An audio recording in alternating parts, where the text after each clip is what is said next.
Hello students, good morning. मैं doctor Suresh Kumar Sharma, associate professor, department of accountancy, R N Ruia government college, Ramgarh, Shekhawati. प्रिय विद्यार्थियों, आपको मैं बीकॉम पार्ट फर्स्ट में जो हमारा ऑप्शनल पेपर है ABST, उसका सेकंड पेपर बिजनेस स्टैटिस्टिक्स पढ़ा रहा हूँ, जिसमें मेन जो टॉपिक हमारा है मीन, मोड, मीडियन, उसमें आपको मीडियन में पढ़ा रहा हूँ।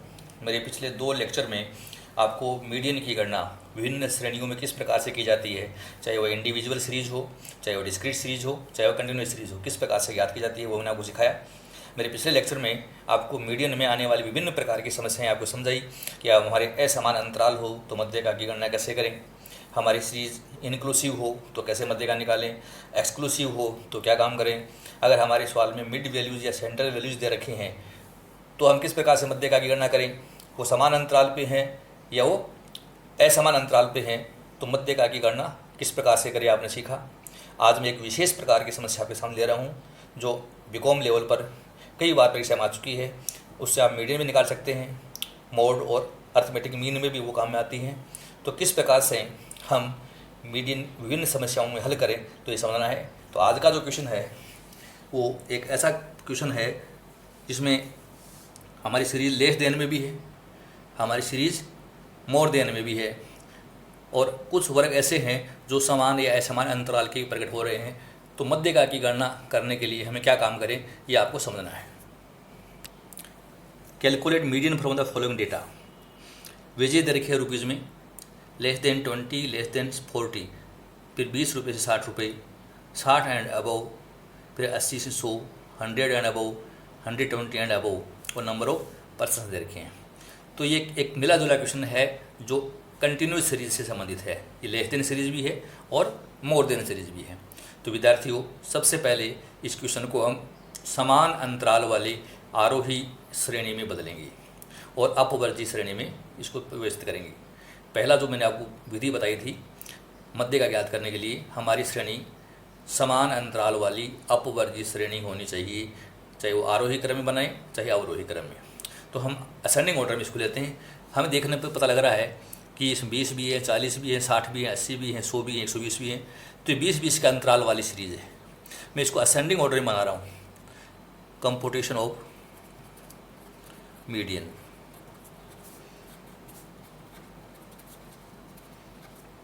जो पहला जो ग्रुप बना रहा हूँ मैं वो है 0 से 20, दूसरा बना रहा हूँ मैं वो है 20 से 40। अपवर्जी में ऐसे बनाने पड़ेंगे, 40 से 60, 60 से 80, 80 से 100, 100 से 120, और 120 एंड अबव भी दे रखा अपने को। तो हमें 120 से 140 अर्थात 20-20 के अंतराल वाले वर्ग मैंने आपके सामने रखे हैं। अब हमारी फ्रीक्वेंसी छांटनी है। जैसा क्वेश्चन में कहा है आपको ठीक उसी प्रकार से फ्रीक्वेंसी छांटनी है। अपने मन से कहीं भी कोई फ्रीक्वेंसी नहीं लिखनी है। हमें लिखा है लेस देन 20, फ्रीक्वेंसी 5 है, तो लेस देन 20 का ये पहला वर्ग है। तो इस पहले वर्ग की फ्रीक्वेंसी हमारी 5 आएंगी, जो मैंने यहाँ पर 5 आपके सामने रख दी। अब लिखा है लेस देन 40, लेस देन 40 की फ्रीक्वेंसी है 12। लेस देन 40 में ये वर्ग भी है और ये वर्ग भी है, अर्थात दोनों वर्ग लेस देन 40 के हैं। दोनों में हमें 12 आने चाहिए। 5 आपने लिख दी तो यहाँ 7 लिख दीजिए, तो सेकंड वर्ग की फ्रीक्वेंसी 7 आएंगी। अब लिखा है 20 से 60 में है 29, 20 से 60 में ये वर्ग भी है, 20 से 60 में ये भी है, अर्थात इन दोनों वर्गों में जो मैं टिक लगा रहा हूँ, ये वर्ग और ये वर्ग, इन दोनों की फ्रीक्वेंसी 29 होनी चाहिए। जैसा कि इसमें दे रखा है, आपने 7 लिख दी पहले से ही, तो बची हुई 22 यहाँ पर आपको लिखनी है। ये काम करना है। 60 से 80, अब 60 से 80 का पता नहीं लग रहा है, मैं लास्ट पे आ रहा हूँ। 120 एंड अबव, उससे ऊपर 5 हैं, तो सबसे बड़ा वर्ग है, उसकी फ्रीक्वेंसी में 5 दे रखे हैं, तो मैंने 5 लिख दी। अब कहता है 100 and above, 100 and above frequency में दे रखी है 19, तो 100 एंड अबव में ये वर्ग भी है और ये वर्ग भी, दोनों वर्ग है। तो इन दोनों वर्गों की फ्रीक्वेंसी 19 दे रखी है क्वेश्चन में, तो आपने 5 लिख दी पहले से ही, तो बची हुई 14 यहाँ आ जाएंगी। हमें 80 to 100 8 दे रखा है, तो 80 to 100 8, तो ये मैंने 8 लिख दिया, जैसे दे रखा है वैसा वैसा लिख दिया। हमें कहता है 60 एंड अबव 31 है, 60 एंड अबव में ये वर्ग भी है, ये भी है, ये भी है और ये भी है, चारों है। इन चारों वर्गों की फ्रीक्वेंसी एज पर क्वेश्चन 31 है। तो 31 है और हमने इतने दिखा दी इसमें, 8, 14 और 5 हम दिखा चुके, तो 14 और 8 हो गया 22, 22 और 5 27 हम दिखा चुके, और आने चाहिए 31, तो यहाँ 4 और लिख देंगे हम। तो आप देख रहे हैं कि 60 से 80 में 4 लिखते ही 31 हो गई। एक बार आप अपने किसी को रीचेक कर लीजिए, जैसा कहा वैसा है कि नहीं। लेस देन 25 तो लेस देन 25 हैं, लेस देन 40 12, तो लेस देन 40 में 2 वर्ग है, दोनों में 12 आ चुकी हैं। 20 से 60 में 29, तो 20 से 60 के 2 वर्ग है, दोनों में 29 आ चुकी हैं। 60 से ऊपर 31, तो 60 से ऊपर के चारों वर्ग हैं, चारों में 31 चाहिए, 4 और 12, 12 और 14 26 और 5 31, ये भी होगी। 80 से 100 में 8, तो ये 8 भी आ गई। 100 से ऊपर 19, तो 14 और 5 19। 120 से ऊपर 5, तो 5 भी आ गई। तो इस तरीके से हम ये फ्रीक्वेंसी छांट लेंगे। ऐसे क्वेश्चन एग्जाम में हर बार आते हैं, तो आपको ये एडजस्टमेंट करना, सवाल को सेट करना आना बहुत ज़रूरी है। सी एफ निकाल लीजिए। पहली सी एफ हमारी 5, 5 में 7 जोड़ दो 12, 12 में जोड़ दीजिए आप 22, तो ये हो गया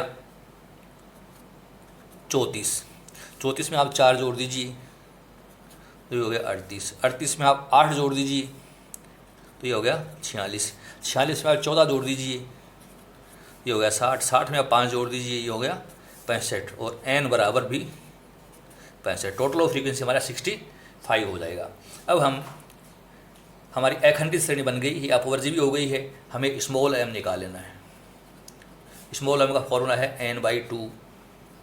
n हमारे क्वेश्चन में है 65 डिवाइड बाई 2 बराबर 32.5।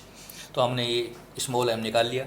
इस स्मॉल m को हम सी एफ में देखेंगे, कौन सी सी एफ मिलता है, तो ये इस सी एफ में सबसे पहले मिल रहा है, तो मैं ये एक निशान लगा रहा हूँ, ये मध्य का वर्ग बन गया। तो यहाँ आप लिख दीजिए मीडियन ग्रुप। मीडियन ग्रुप हमारा 40 to 60, अर्थात हमारी मध्य का 40 व उससे ज़्यादा, लेकिन 60 से कम के वर्ग में मिलेगी।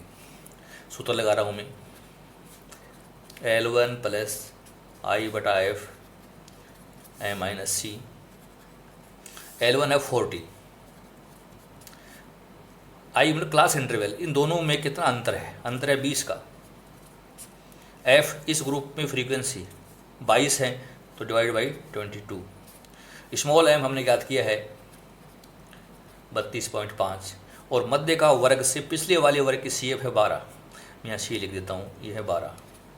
हमें इसको हल कर देना है, तो m equal to 40 plus 20/22 into 32.5 में से आप 12 घटा दीजिए, 20.5, तो 40 प्लस, तो 40 प्लस 18.64, और m बराबर आया 58.64। तो इस तरीके से हम मध्य का की गणना करते हैं। 58.64 रुपये ये मध्य का है। तो प्रिय विद्यार्थियों, आपने देखा कि मध्य का हमारी सीरीज का वह भाग होता है जो श्रेणी को 2 समान भागों में बांटती हैं, जिसमें आधे मूल्य उससे छोटे या बराबर होते हैं और आधे मूल्य उससे बड़े या बराबर होते हैं। मध्य का एक बहुत ही आदर्श माप है जो हम बहुत आसानी से याद कर सकते हैं। बहुत इसकी याद करने की सरल विधि है। आपने इसको व्यक्तिगत श्रेणी में, खंडित श्रेणी में और अखंडित श्रेणी में याद करना सीखा। जब भी आप मध्य का की गणना करें, हमारी सीरीज आरोही या अवरोही क्रम में होनी आवश्यक है। इसके साथ साथ हमारी सीरीज अपवर्जी होनी चाहिए। अखंडित श्रेणी है तो अपवर्जी नहीं बन सके किसी कारण से, तो समावेशी श्रेणी में इसको हल करेंगे। अगर हमारी श्रेणी असमान अंतराल वाली है तो हम इसको समान अंतराल में बनाने की कोशिश करेंगे। उसके बाद मध्य का की गणना हम करेंगे। यदि हमारी सीरीज मध्य बिंदु में दे रखी है तो हम इसको अपवर्जी श्रेणी में बदलकर मध्यका की गणना करेंगे। इन सब बातों का ध्यान में रखते हुए आपको मध्यका की गणना करनी है। तो आपने मध्यका को तरीके समझा। मध्यका में कुछ विशेषताएं हैं जो मैं आपको बताना चाहता हूँ।